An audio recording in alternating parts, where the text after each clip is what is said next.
What's shaking, YouTuberites? Welcome to the Comic Shaker Show for August 7th. Yes, it's August 7th. JB and I were kicking it backstage, man. He's got amazing books behind him. It is so impressive to see. But of course, we also have an impressive list tonight. So fire up the ones and twos. Let's go.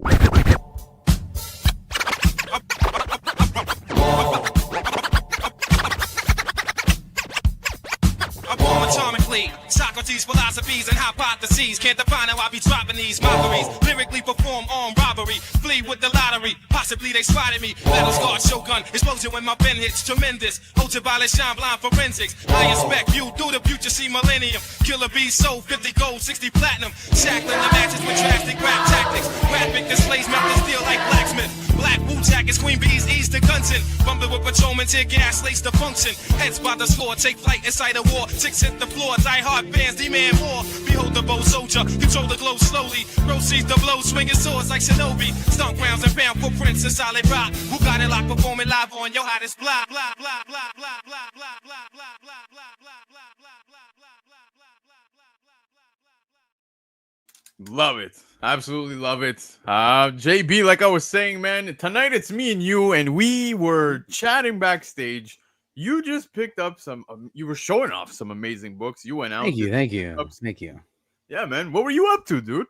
Yeah, well, I took that road trip back into California to do a Jerry Day, which was a fantastic event. 23 straight years of a free concert in the park. Can't beat it. And of course, I stopped at every little shop I could looking for comic books, and I found a few. I found some stuff. I found some things that I was sharing with you. You know what, though? I am more jealous of that t-shirt that you got on right now. Thank you. I've been on the hunt for a cover price t-shirt for, I don't know, 4 or 5 years now, I feel like. And I still haven't got my hands on one. We are definitely jelly of that t-shirt you got going. The jelly won't last much longer because, yes, you will be getting t-shirts very soon. The t-shirts are going out to the crew, so I'm pretty happy about that, man. Shout out to Cover Price. Shout out to the crew. But yeah, dude, like, it's amazing. You were just showing off some amazing books. Of course, tonight's list as well is going to be pretty fire, very interesting stuff. But picking up books, man, it's a big weekend, man. Terrificon is going on. I remember last year, dude, doing the show live. I did the Shakers with Laura and the gang, and immediately after that show, got in my car from Canada, drove all the way to Connecticut. Right after the show, dude, right after the show. And man, let me tell you, Terrificon is a blast. So shout out to everybody who's there. I know there's a lot of great people who are making their way out to Terrificon. Canada this weekend has VonCon, so lots of cons going on, great times, and yeah, man. I'm sad I'm not. I think ours is coming up in September. Rose City is in Portland, I believe, is coming up in September. Nice, yeah, dude. Like con season, man. It's the best. It's too much fun, really. It really is. I love digging for books, man. I love looking for books. It's what it's all about. All about. And of course, by doing so, you might avoid paying some of these prices on the aftermarket. Let's see what you got, JB. You never know. You might run into one of these. It's crazy. Second appearance of Poison Ivy. I pulled this from some little comic shop, just flipping through their back issue bins. I'm like, yeah, I think I'll take that. Good grab. That's a good grab, man. And you were showing me off some birthday books as well, too. Yeah, I don't know if anyone else does that, but I like to, anytime I come across books from the month and year of my birth, I like to jump on those. I found a couple of them for a good price. Found that one for $1 in a back issue bin. I love finding stuff for $1. Yep, it's crazy. But like I said, guys, tonight it's myself and JB bringing you guys the Shakers for this week. So let's kick it off, guys, because this amazing list comes from our friends over at Cover Price, focusing on new high sales or the most interesting sales found on the exclusive daily Shaker list. Now, the list does change several times every single day, so make sure to check it out every day. Go review it, because you're going to see some of the hottest trending books in the market. Now, to kick it off, JB, what do we got for Shaker number 1? All right, here we go. At Shaker number 1. Man, who has this? Maybe this won't be an offer list. Yeah, right. All right, all new X-Men issue number 25, the Frank Cho 1 in 50 from 2014. Now, like all great artists, Frank Cho's style has evolved over the years as he's experimented with different methods, tools, and styles of illustration. In 2013, he was dabbling with a new way to highlight his characters with a retro esque comic strip background, a style he's returned to a few times over the years. Now, if you're searching for similar covers, Cho drew a 1 in 50 variant for 2013's Battle of the Atom and an amazing Spider Man variant for Mile High Comics in 2014. Since 2018, though, both Marvel and DC have published several more Cho variants just like this one, including a 1 in 50 for Black Cat issue number 3 and Unknown Comics variant for ASM 800. And this badass foil of Green Arrow issue number 1, which I'm not showing. I wish we would show it if I reference it. Although this is not the first time Frank Cho has drawn Laura Kinney, aka X-23, this is arguably one of the better variants he's done of the character. In 2022, this book started to pick up steam with a 9.6 graded copy selling for $180. And since then, raw copies have continued to rise in price. More recently, a near mint raw copy sold for $175. Now, indicating this variant remains a modern favorite. What do you think of this cover? I love the cover, dude. I love the cover, man. The actress Daphne, what's her name? Is Daphne Keane? Keane. I love Daphne King as Laura Kinney. I love this. I love Laura Kinney as a character, and I'll tell you, Frank Cho for me is kind of hit or miss. I'm going to consider this one a hit. I like this one. Yeah, no, dude, I agree with you. It is hit or miss, but back to Daphne Keane, dude. She's actually going to be at Fan Expo Canada. So yeah, man, I'm hoping to make it out to meet her, and I think, dude, if I could have, books to get signed by her, man, this is a nice one. That would be a nice one, right? Yeah, this is a good one. But Frank Cho, dude, like you said, there's the hits and there's the misses. Some of the covers I like from him are kind of strange, if that makes any sense. Like Hit Monkey 1. I don't know if you guys remember Hit Monkey, but I love that. I don't know what it is about the cover. I just love it. He looks so badass with his guns. But yeah, man, I dig Frank Cho. I dig this cover too, dude. Shout out to Derek Magnus dropping the Liberty Meadows reference for Frank Cho. Come on, you know your stuff. He does. He absolutely does. But he knows the stuff. This cover is awesome. I really enjoy it, and I think it's really neat to see on the list as the first shaker, because all new X-Men issue 25, the Frank Cho variant, which is a 1 in 50 ratio by Marvel from 2014, had a top sale for a run near mint at $175. Guys, you know what I love just as much as I do comics?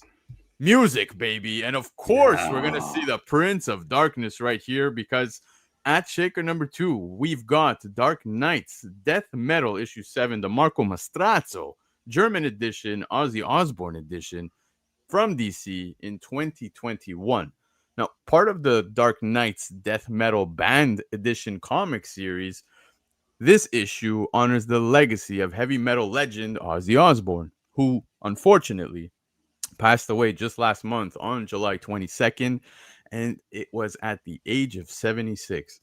With a striking foil cover by artist Marco Mastrazzo, it embodies the Black Sabbath frontman's iconic Prince of Darkness persona and includes an exclusive introduction and interview with Ozzy Osbourne himself. Launched in 2021, the series also features other metal icons such as Megadeth, number 1. You got Ghost on number 2. You got Lacuna Coil on number 3. You got Opeth on number 4. You got Sepultura on number 5. And Dream Theater on issue number 6.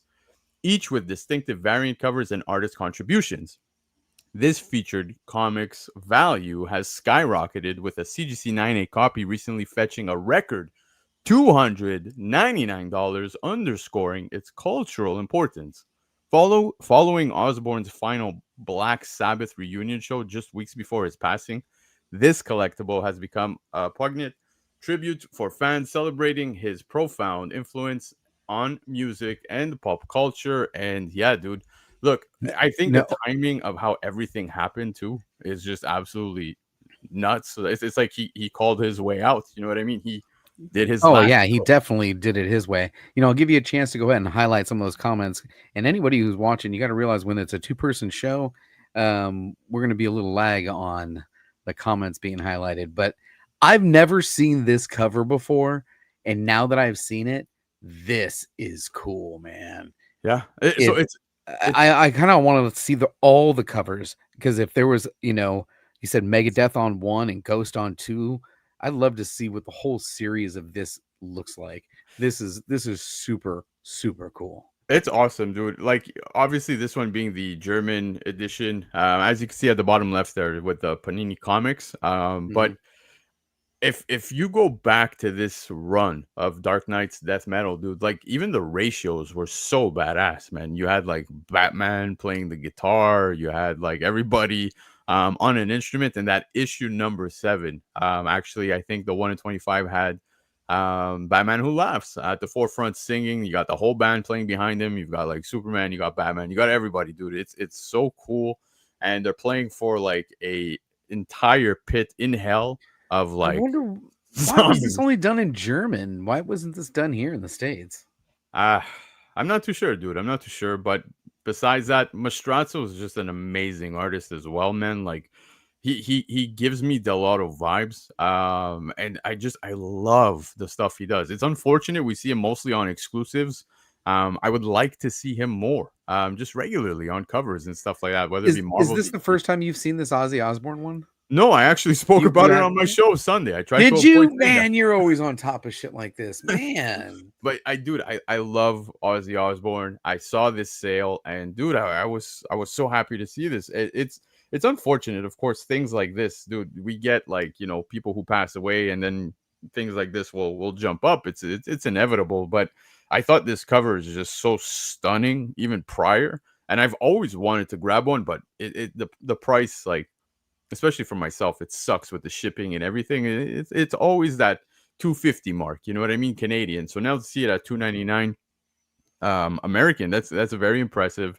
Probably one of my favorites death metal covers. I love it. It is so good. Yeah, this is definitely a winner. And Noah Burke with the "Does he bite the wings off of Batman?" No, absolutely not. But guys, Dark Knight's Death Metal issue 7, the Marco Mastrazzo German Ozzy Osbourne edition from DC back in 2021, had a top sale for a CGC 9.8 for $299. JB, this is my wheelhouse. This is my stuff. Let's go. Oh man, yeah, this is your wheelhouse. Here we go. Video game. We have video games, right? Yeah. Dead Rising Road to Fortune, issue number 1, concept art retailer incentive 1 in 10. In other words, you don't have this book from 2011. Dead Rising is a video game series from Capcom that has been around since 2006. The series has spawned multiple games, one remastered in 2024, as well as different types of merchandise for the series. In 2011, IDW published a 4-issue comic series titled Road to Fortune. This miniseries was a story bridge between the first and second games. Now, the first issue of the series featured a 1 in 10 variant that set an all-time high this week when a CGC 9.6 graded copy sold for $300. Now, the highest previous sale was only $46 for a raw copy back in March of this year. Talk to me. What do you think about Capcom? I love Capcom, of course, but this video game, Dead Rising, is so much fun. Obviously, Dr. Yo-Yo Chris is probably running the other way when it comes to this one because he hates zombies. But this game, dude, you end up in like herds and herds and herds of like zombies. The amount of weapons you can combine in order to take them out is just so fun. The stories were fun. I really enjoyed Dead Rising. I had no idea that this 1 in 10 actually existed. So this is my first time seeing this too. So chat, don't feel so bad. We're all going to the old for abyss so far. That's what it's feeling like. Right. Yeah. That's how the Shakers does it, especially when that top 10 list has a lot of people hitting on it. And everybody was hitting on this top 10 list on Tuesday. Yeah, but it's Oh, it's for Abyss. I love this. I now that I know of it, I'm gonna keep an eye out because guys, Dead Rising Road to Fortune issue number 1. This being the concept art retailer incentive, which is a 1 in 10 by IDW from 2011, had a top sale for a CGC 96 at $300. You know, I was talking con season, JB. I was talking, you know, Terrificon, we got VonCon, we've got many other cons, but one of the biggest of the year, San Diego Comic-Con. There you go. Oh, yeah. Exquisite Corpses, issue 3.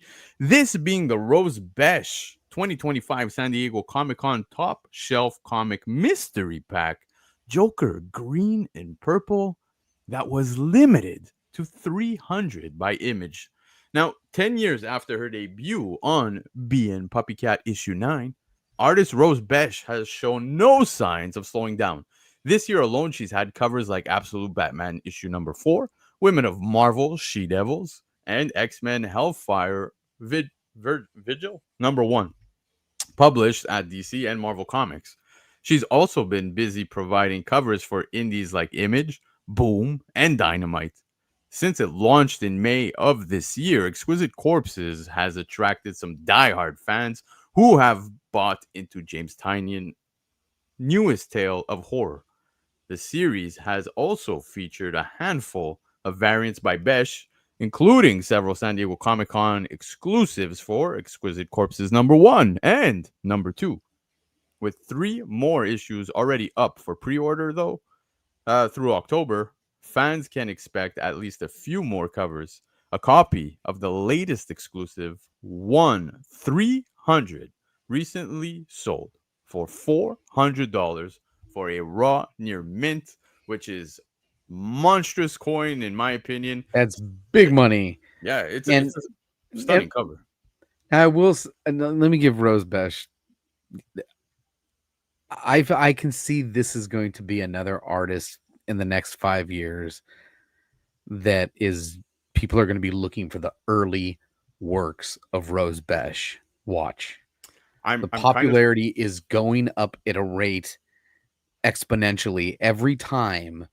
Every year, there's more and more Rose Besh big money variants out there, and that's just going to drive the crazy. And I really feel that this is an artist in the next 5 years. You're going to be looking for that early Rose Besh work. Watch. You know something? I've got some buddies from Comic Legion who had the opportunity to actually meet Rose Besh and said that she's absolutely a sweetheart. Somebody that is just awesome to chat with. You know, the work she puts out is just stunning. The colors always been unique. It's always been unique from the very first time I saw her work. You said that is different, and it's always been different, and it's good. Exactly, man. Now I'm gonna be honest with you. I didn't even know about these top shelf mystery packs that existed over at San Diego Comic-Con, but I gotta say, man, like this is totally.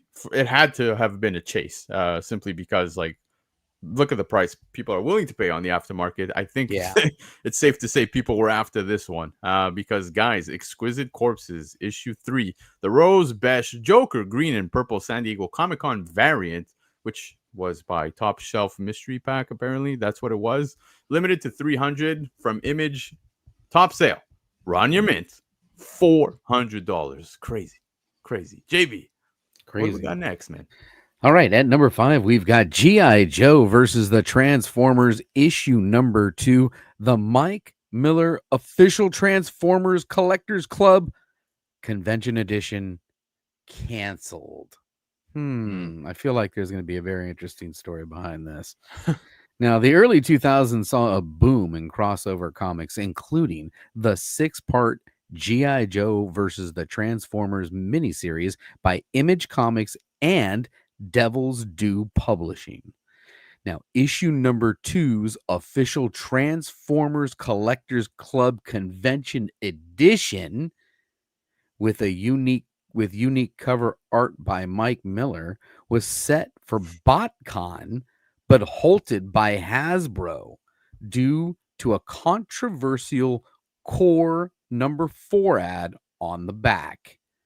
Per an interview with Sam Wells, former Devil's Due assistant publisher, the printed copies sat in a warehouse until Josh Blaylock, Devil's Due's founder, arranged a limited release with some distributed as comps and others through informal channels. You know what that sounds like? That sounds like the owner basically said, rip them some bitches open and start handing them out to people.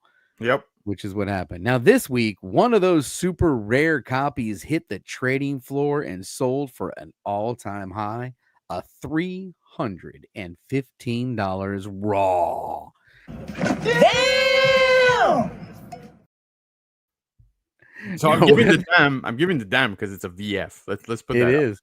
Whether you're a G.I. Joe loyalist, a Transformer enthusiast, or a crossover collector, this elusive issue offers a fascinating chapter in the comic history. Now, question for the chat, and of course you, Lando, and everybody watching: how many times has that book shouldn't be distributed? It was recalled. It didn't get out. They always get out. Yeah, they always get out. Yeah. Right? This book was never supposed to get out. And I'm telling you, the president's like, well, what's in that box? F that. Hand some of those out to some people. Yeah, dude. There's so many books like that were supposed to be recalled or just not put out at all. Can you name another good one that was supposed to be recalled, literally recalled? I've heard some stories about people that work in comic stores. They get the recall notice and then they walk out to the floor, and if there's any there, they'll grab them. But if they're gone, what are they supposed to do? They're gone, man. Yeah, dude, there's a lot of comic books that people seek out that were recalled or should not be, out there at all. Like, I'll give you an example, only because it's the only one I could think of off of the top of my head, because I spoke about this again on my show. But there was a Teenage Mutant Ninja Turtles issue 4 that had like an error. There's an error edition of that, and then they came out with a later print, right? And that was another example of a book where it's hard to come across, and people are willing to pay premiums for these things, right? Because it's an error, you know what I mean? And then they came out with the second print, which I don't know if you remember. It's kind of like all blue in the background, and you got the 4 of them. Basically at the bottom of the cover, they all still have the red eye bandanas. You know what I mean? I remember a Wolverine book being recalled because there was a racial slur in it. Yeah, dude, there was that Superman book. I forget which issue it was that had like he's holding a beer or something, and it got recalled. Yeah, he's having a beer with his dad, and they recalled that. Yeah, dude, there was that one, and then they came out with another print where they like cleaned up the whole beer scenario. But yeah, man, there's so many books like this, and it's very interesting to see, man, because when they do hit the aftermarket, man, look at this. This is a very impressive sale that went through, because this is only a raw VF, guys. They're hard to come across. It is what it is, and I guess that's what's got people willing to pay the premiums, guys, because G.I. Joe versus the Transformers 2. Mike Miller, Transformers Collectors Club Convention Edition, that was apparently canceled by Image in 2003, had a top sale for a raw VF at $315. Now, guys, we are at the halfway mark, so don't forget, hit the like button if you're catching the replay, comment below, and if you're new to the channel, hit subscribe, because we are going to be back every single week to bring you books to talk about. So, with that, let's continue the shakers, because I don't know about you guys. I'm totally in the O for Abyss so far. Well, let's see. Man, everybody's in the O for Abyss. Come on. Let's see. Maybe someone makes the board now, because up next, guys, we've got Marvel Universe versus the Punisher #1. Goran Parlov, second print by Marvel from 2010.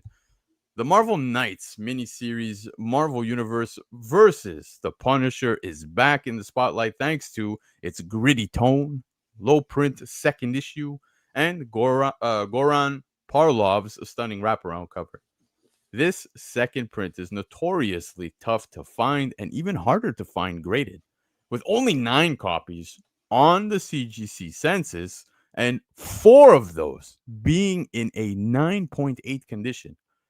Written by Jonathan Maberry and illustrated by Parlov, the series opens with a post-apocalyptic Marvel universe where a cannibalistic plague has transformed the world's heroes into monsters, and only the Punisher remains uninfected. Thank God.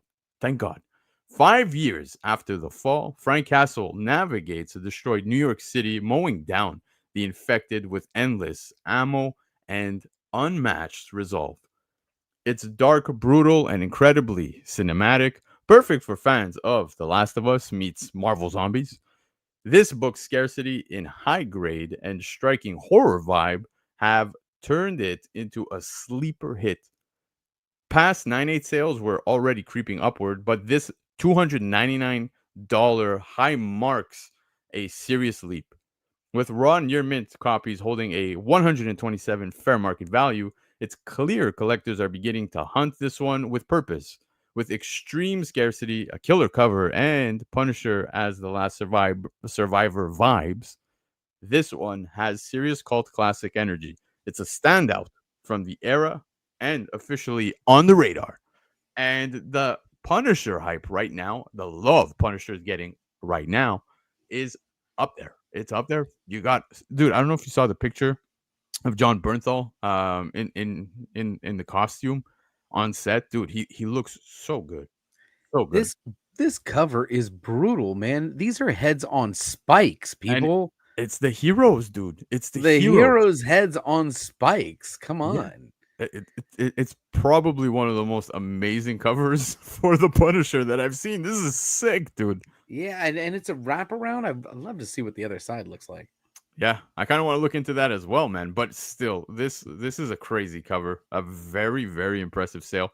Marvel Universe versus the Punisher. I don't know if you guys have had the opportunity to read that. If you haven't, man, kind of like I was just saying, man. It's very Frank Miller versus everything. You know what I mean? And it's everything you would want to see from Frank Miller. So I'm happy that he's the only one who survives. Yeah, you know what I mean? And he Nice. gets to go balls to the wall, man. It's so cool, so fun.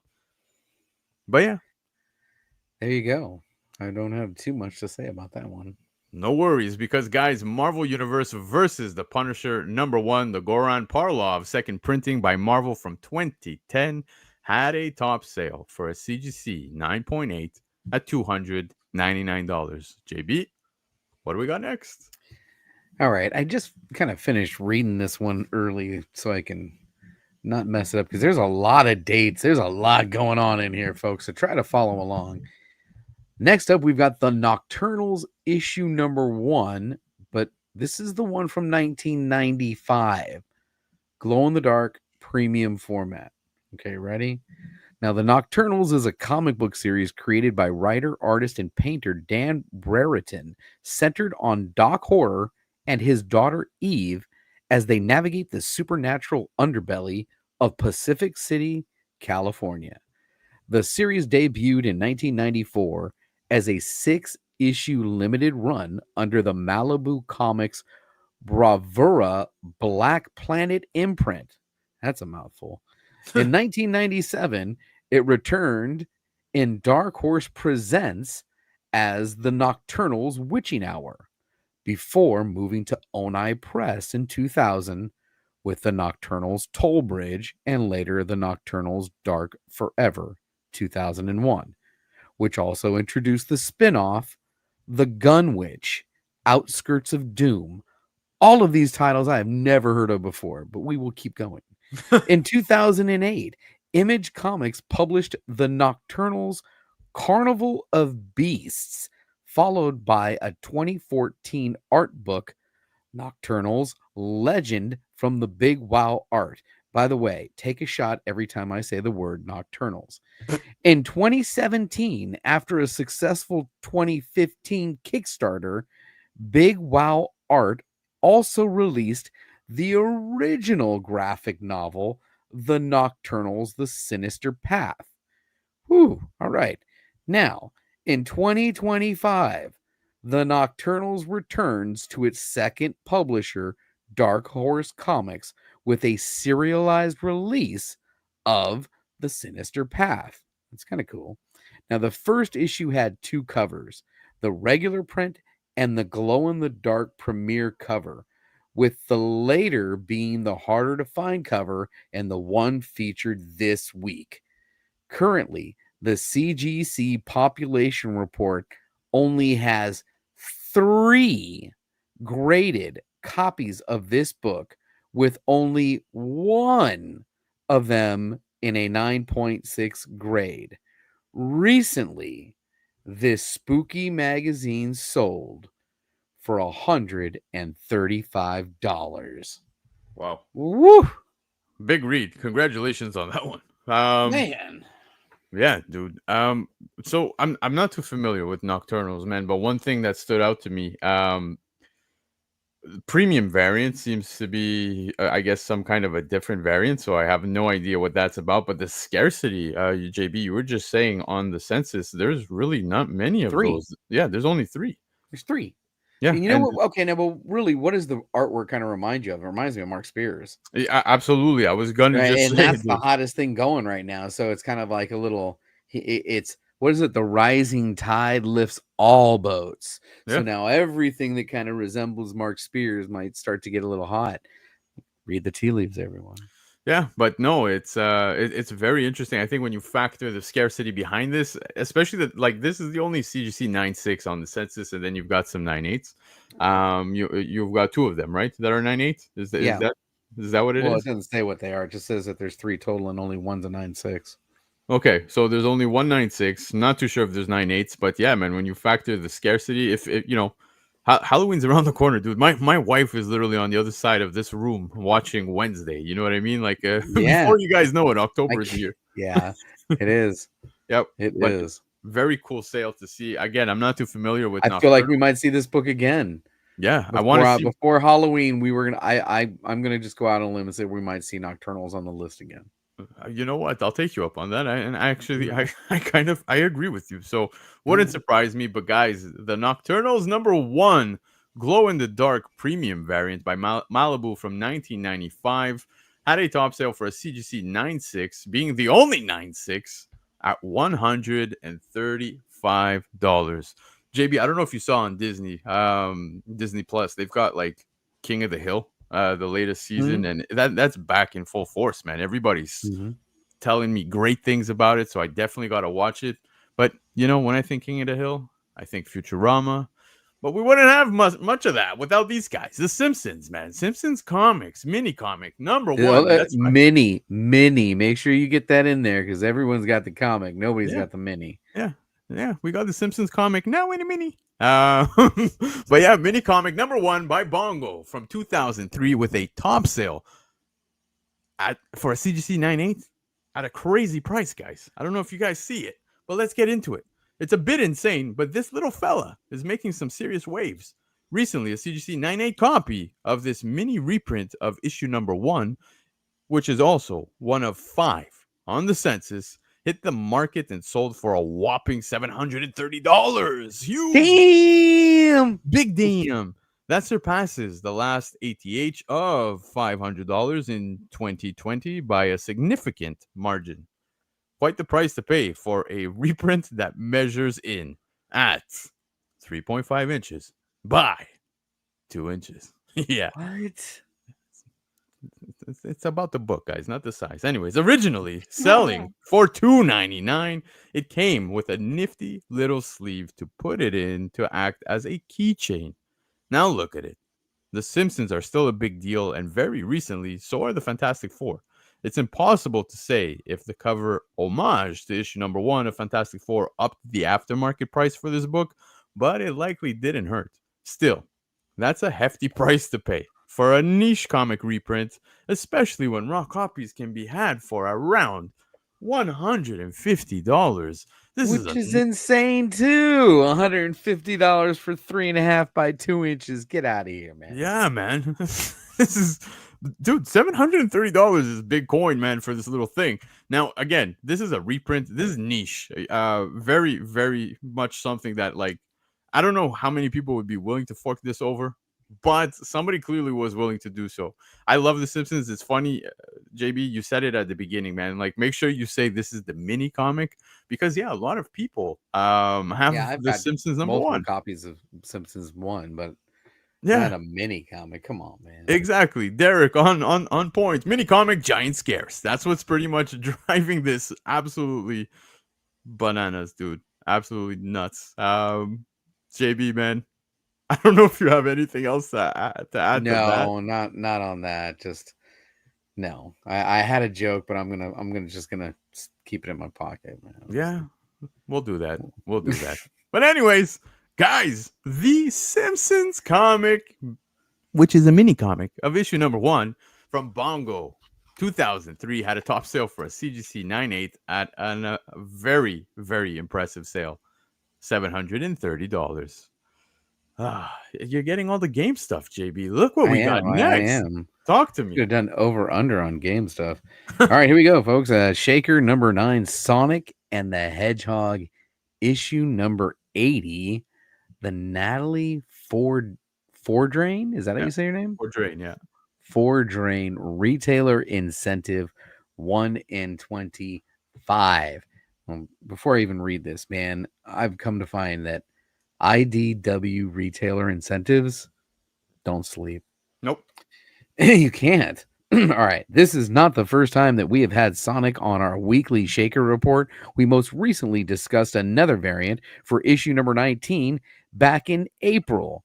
Now, cover artist Nathalie Fourdraine has been churning out great Sonic covers for years, and many of her ratio variants have exploded in value in the aftermarket. Issues such as number 20, 26, and 38 have all exceeded $100 for raw copies. The 1 in 10 or 1 in 25 variants for these issues are quickly stashed into collections, thus creating large demand. The number of these variants available is small, and the standard issues are not very heavily ordered to begin with. The most recent ratio variant that has joined the $100 club is this 1 in 25 variant for issue number 80. A raw, near mint copy of this book recently sold for $125. That is $52 higher than the previous high of 73. This new sale is an all-time high and continues the trend of Sonic ratio variants having tremendous success in the aftermarket. Not just Sonic, IDW ratios having tremendous success in the aftermarket. Yep.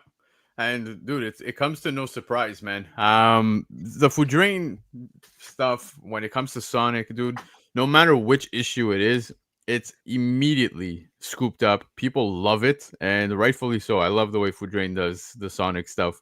All the ratios have been absolute bangers. Now, one thing I do want to mention, and shout out to Pacino for bringing this up, but yeah, it looks like they're changing some of their ratios. Example, you'll see 1 in 10s, but then we end up with 1 in 25, and then we end up with 1 in 15. This book actually just came out last week, guys. So to see this making it to the Shakers list, not the top That's 10. incredible. Yeah, this is very impressive because the Shakers definitely bring us the most impressive sales throughout the week. Looking at some of these, scarce books, all these things, it's so fun to look at. But I think seeing this on the list kind of blew my mind because, issue 80, I get it that this is the 1 in 25 retailer incentive. So it's going to bring a little bit of a premium, but we actually have a first appearance that's going to be in the next issue, which is issue 81. And that's going to have the first appearance of Lunar. So you guys might want to keep an eye out for that one. I think that ratio might have some legs as well. So highlight that Pacino collects comment there. yeah, this is true. These people don't sell these books. They get them and they stick them in their collection, never to be seen from again. yeah, dude, absolutely. And you know what, man? Shadow covers do sell. Shout out to Pacino. He just got the first appearance of Shadow in a comic form. He just posted that today. But Shadow, my kid, dude, it's so fun to relive this now, especially having been a fan of Sonic as a kid. Now my kid's loving it via the movies, etc. When he sees me come home with the comics, he wants in on that, and I tell him, don't touch it if you want to live. But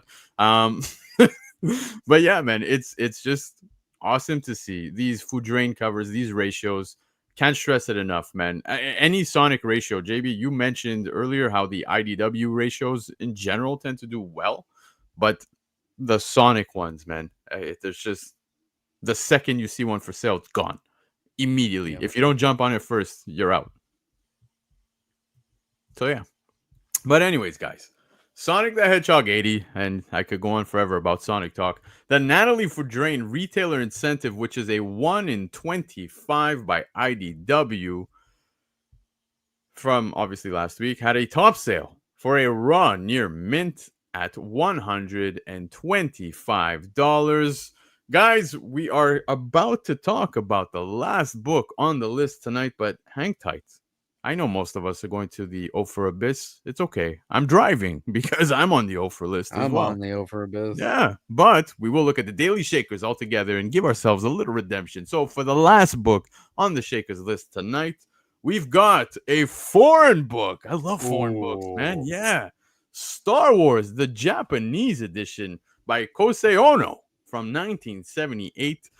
The 1977 release of Star Wars was a cultural earthquake, a massively influential masterpiece that catapulted science fiction's prominence at the heart of modern nerd culture.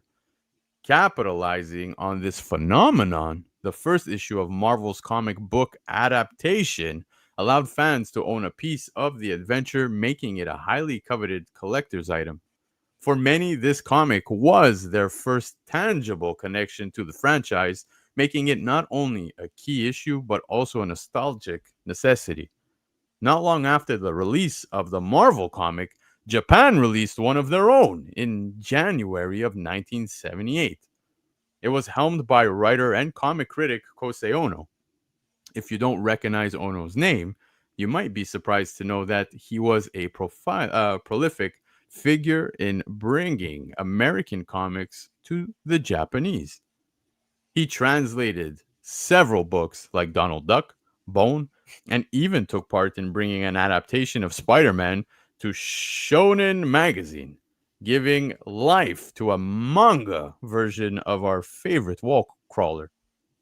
He was even honored by Marvel by having a character named after him in Shogun Warriors. But this past week, a fan of Star Wars decided to collect a CGC graded 8.0 copy of this book, purchasing it for an all-time high of $550. This is currently the highest grade on the CGC census out of only 5 graded copies when it comes to this book. Dude, I love foreign books. I talk about this very often. When I do my lists on Sundays, I always try to include one because I think these are great alternatives too, right? Either an alternative or something that is just cool to collect because this is from, this being from Japan, dude. This is amazing to have in your collection, in my opinion. Lords of Brooklyn was right. The people in Japan don't even have this book. Come on.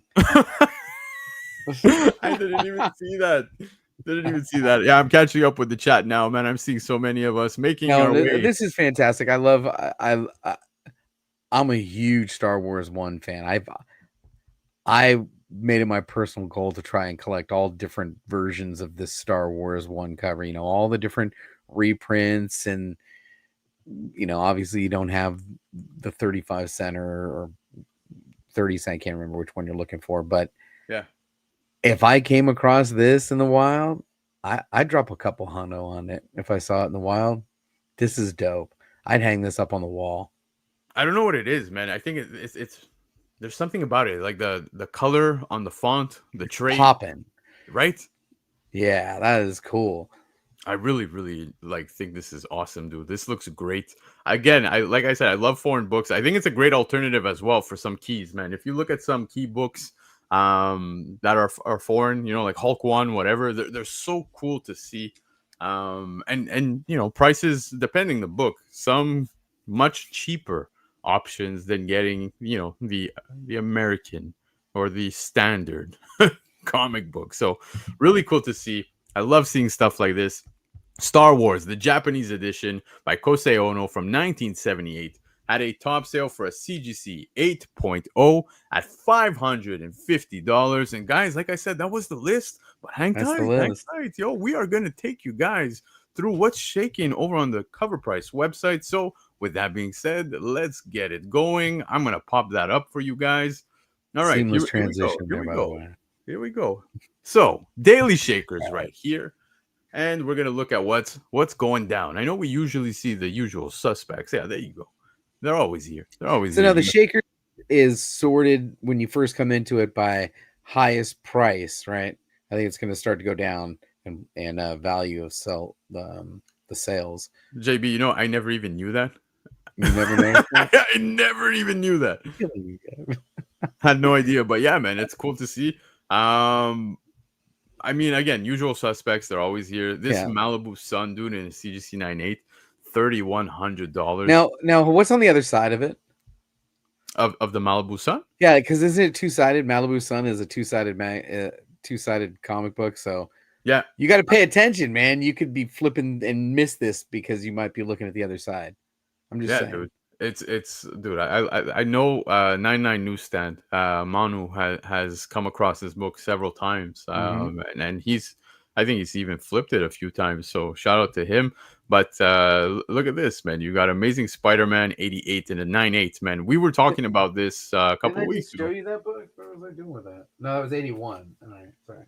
But dude, seeing some books from the 70s and 9.8s popping up, man, it's just awesome to see. I love that's incredible. 9.8 from 1970. That's incredible.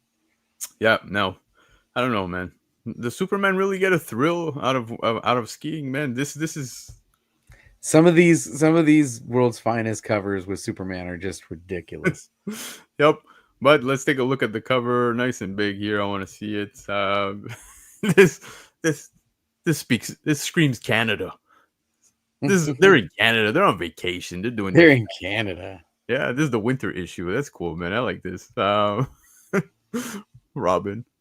Now, at what point did because I heard I was here watching some of these old Stan Lee videos, and these early comic books were written for children, but at some point it kind of changed. The stories started to get a little bit more not for children. Grittier. Yeah, they got grittier. Grittier. But early on, the stories were just ridiculous. They were dumb because they were written for kids. Yeah. Look, I wouldn't. I mean, dumb. Yeah, it does have some dumb factor to it, to be honest. But yeah, they were, man. It was Ultimate Nullifier. Come on, man. The Ultimate Nullifier. Yeah. Get out of here with that. That's dumb. I'll give it to you. Yeah, no, it was, dude. There's many strange things that came out of comics. If anybody doesn't know what I'm talking about, you need to read your Fantastic Four. Yeah, but like I was saying, many strange things came out of comics back in the day. See what I did there? Strange tales, many things. But anyways, other books that we're looking at here on the list. I love seeing the second print for Teenage Mutant Ninja Turtles #1. You got an 8.0 of ASM 16, $1,700, not too shabby. Invincible is holding strong, dude. Look at that, man. A regular 9.0 at $1,600. That's huge, dude. I don't know if I've ever seen that Superman cover from 1940. Is that 3? Is that what it says? Hold on, we're going back. This 1943. Yeah, man. A 2.5, dude, sold for $1,600. Look at that. What a cover, dude. Wow. Yeah. I love how we both went silent. We're just kind of taken back by that. Just taken back by that. You got any 10-cent Supermans? I'm not even American, and I felt proud looking at that. Do you have any 10-cent Supermans in your collection? I think I have a 10-cent Superman from Biggie Shack sent me a 10-cent Superman. Shout out to Biggie Shack.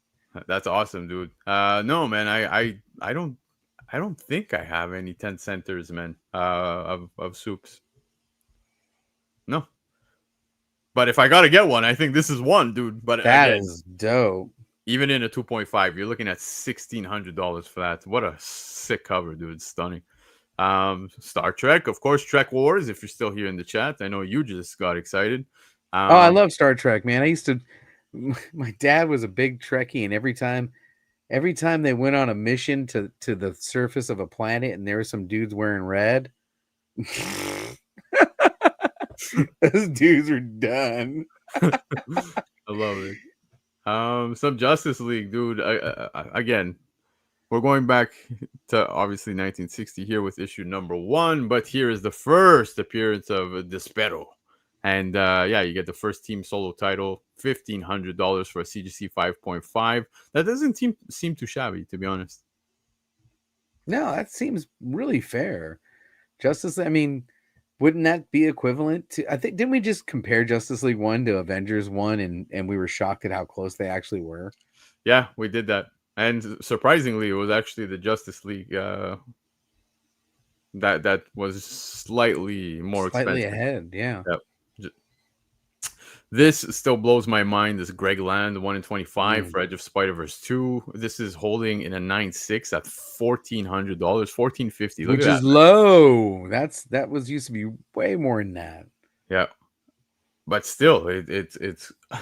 What do you think? Is 252 about to blow again? So you're talking based on what? Because Based of on, Venom? well, people are thinking that we know that they left a little piece of Black Venom symbiote, at that bar, and now this kid's doing a street level hero movie, and there's,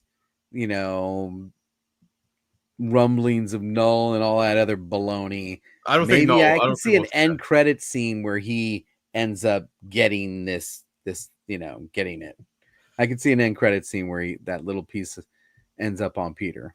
Like I've explained to everybody when it comes to that, because yeah, there's still that tidbit of symbiote left in the universe. But if this be the case, because now I don't know if you saw the actor that's playing Matt Gargan, the who's playing Scorpion, he's going to be in the film, and he recently posted a picture on his Instagram story of Scorpion back to back with Venom, because that does happen in comics, right? Matt Gargan becomes Venom, and I don't know. Everybody becomes Venom at some point. Yeah, you're not wrong, man. You're not wrong. I don't know if they're teasing that, but it's. Do you think this one or Secret Wars 8? Zombie Prophet says Secret Wars 8. Yeah, and that is going to be the book. But I think, again, one of those situations, because the symbiote stuff, when it comes to comics, dude, you've got, Marvel Team Up, you've got this, you got Secret Wars 8. You've also got a Marvel Age book, which you get something very minor within the book. But still, I think all of them are going to get some love. It's going to be interesting to see once that does take place, but it's inevitable. We're about to enter Secret Wars, so if there's a time for it to happen on not Tobey Maguire, on Tom Holland, it's now. Make sure you get one in your collection, because I feel like this is just not going to get cheaper. Yeah, it's only going to keep going up. I've got one, man, but it ain't a 9.8 contender. Let me tell you, I think it's like an 8.5 at best. The back of that book is brutal too. Yeah, it is, dude. I'm shocked that I'm even scrolling and seeing. Oh, okay, a 9.6. This makes sense. But Marvel Premiere issue number 1, man. The Warlock stuff. I remember as we were leading up to Guardians of the Galaxy 3, dude. All the hype surrounding. I really hate how they made him out to be like a doofus. Yeah. But he's supposed to be a child. He was born too soon, I guess. They birthed him too soon, so he's kind of like a kid with powers. Marvel Premiere 1 do not have this anymore. Wow, it's on my list. 9.6 at $1,080. Very impressive. You've got this amazing Kirby, the Fantastic Four issue 50. I know people always hate the brown. Talk about the brown, but I still think it's a great cover. That's a cool book, The Doom. Yeah, real Ghostbusters, dude. Look at this, man, in a newsstand. CGC 9.8, $950. This is crazy money. That's crazy money. What the hell is this? Whoa. Dude, I remember I had spoken about this book a little while back. $950. It's not the highest sale to date, but still, man, this is the first appearance of the Ghostbusters in comics, of course. But my God, this is a big sale. Wow. Look at that. Highest. No, hold on. What year was this again? This one 2022 newsstand? Get the hell out of here, man. This is a 1988. 1988. Oh, 88. Right. Yeah. 88's newsstand. No, this is an 88, but the highest sale, dude, it's not too far off. Look, 1,175, and that was back in May of 2022. So, wow, man, this book's holding. This is doing good. Well, it's still 1988 was on the downside. You're talking less than 30% distribution on the newsstand. Yeah, What else do we got here? Obviously some classic covers here. I love myself that Iron Man 1. Hey, Canada, we made it to the board. Canada made the cover. Yeah, man. 109 classic book, of Classic course. cover. Yep. Classic Neil Adams. Yep. You got Adams there. You got Flash. I love this book. 105. Something is killing the children in 98, getting $800. What's going on there? What's going on there? What is up with that? Marvel Family Raw, $800. That's damn. Not too bad, man. Not too bad. Some crazy books. Love this. Look at this. Raw Near Mint. $750, man. Yeah, the 1 in 25. Don't tell me comics are dead. Look at these prices. People drop mad coin right now. This is so nuts. $750. And again, when we look at the all-time high for this one, you're looking at 1,700 in a CGC 9.8. All right, now scroll back up, everybody. This is one of those examples when someone shows you they got a collection of comic books and you immediately dismiss them for worthless because they're all 90s or newer. You can't dismiss them all for worthless, man. Something like this can be in there. Yep, 2009. You know what, man? Many people may come across this and not even know that this is a ratio. Not even know it, yeah. Just pass on it completely. But yeah, man, $715 for a near mint plus. Guys, sorry my voice is all out of whack. I was at Lincoln Park last night screaming my brains out, man. That was a show. Nice. Yeah, what a show, dude. It was amazing. But yeah, man, what else? We got some awesome books here. Wow, this dude was all the rage. This was all Black the rage. Adam. Yeah, man, Legend of the Blue Marvel. Yeah. This was something. And still is, though, guys. Look, $408 for a CGC 9.8. Adam Marvel. But look at this dive. Look at that dive. $2,800. Oh, my. Wow. Yeah. 2020. Well, you know what? You want to see a big dive? Go back. Let's see the real dive. What was the all-time high for Ultimate Fallout 4, and what can you get it for now? Ultimate Fallout 4, but which one do you want to look at? Do you want to look at the cover one was right there. Where? It was on the list. Oh, okay. Sorry, I totally missed it. Cover one is cover A is on that list. Or was that Edge of Spider-Verse you were talking about? Oh, there it is. Right okay. There. So here's the regular CGC 9.8 at $875. 800. Now we're down to $875. Yep. Wow. What's the all-time high? Let's see it. All-time high for the regular $4,499. Yikes. Wow. Yikes. 45 hundo all-time high. People were talking, it's gonna go to 10 grand. You're out your damn mind. Now it's 8. What was it? I'm sorry. 8 what? 825. Yeah, and I hope you didn't sell that shit on eBay because you'd be lucky to get 650 of it. Yep. Absolutely wild. But guys, wow. Before we wrap it up, I want to show you guys some other feature that I love using all the time when I'm putting together my shows for Sundays. I'm coming down here and I'm hitting the filter to show me only the all-time high sales. All-time high. It's always fun to do this. This is a rabbit hole. I got lost in these, man. When you can see Space Busters, what the hell? Exactly. What the hell? Wow, look at this, man. You got the Darkstalker stuff right here. CGC 9.8, $385. Obviously, my eyes went there because it's a video game. Nothing else, guys. I promise. UK price variants. I'm telling you right now, don't sleep on them UK price variants. Yeah. The Joe Juiceco right here. $250. Dumble. What's up with all this romance? I don't know, man. Oh, love romances everywhere. Going, oh, this is cool, man. Jim Lee did this for San Diego Comic-Con. That's cool. Yeah, $215. Tell it to the Marines, like that. But yeah, man, I love just browsing through the all-time high sales. No way. Is this Elvis? I like this. Helvis is his name. That's awesome. Ron Your Mint, $195. Some new gods getting some love. I'm happy to see that. Right? New gods. My God. 9.8 in that Superman's Girlfriend. Where the hell do you find this, man? I don't know. That book's from 1972. I don't know. But yeah, man, there's so much good stuff. What in the Melissa Joan Hart am I looking at? Sable, excuse me. What the hell? JB, we're getting lost on this list. Yeah, What? you're gonna get us in trouble now. Oh, I don't care. This is good trouble. But Okay. anyways, guys, as you can see, lots of fun stuff to do over on the Cover Price website.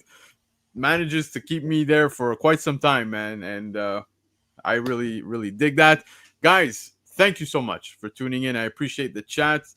I appreciate JB coming up clutch, joining me tonight while the rest of the crew is doing their thing. Of course, con season, like I said, big cons taking place this weekend. If you're in Canada, check out VonCon. It's in Ontario, guys. You would really, really, really enjoy those. Enjoy the con. And of course, Terrific Con, guys. If you're in the States, Connecticut area, don't forget, go check that out, man. Terrific Con is by far a convention that last year I went to, dude, and to this day we still talk about. That's how much fun we had with the guys, man, like with the whole crew.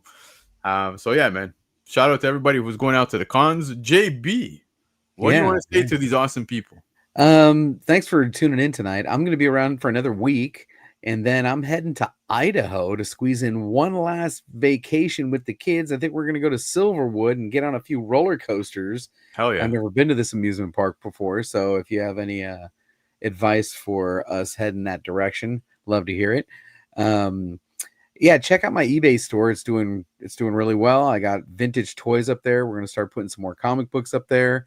It's Discovery Bay Comics and more. And yeah, that's it. As always, don't forget, everybody, we had a good time tonight. Peace. We had a hell of a time. Guys, have yourselves a great weekend. If you're going to cons, be safe. Keep digging in all of those long boxes. We will see you next week, man. Adios. Peace. Adios.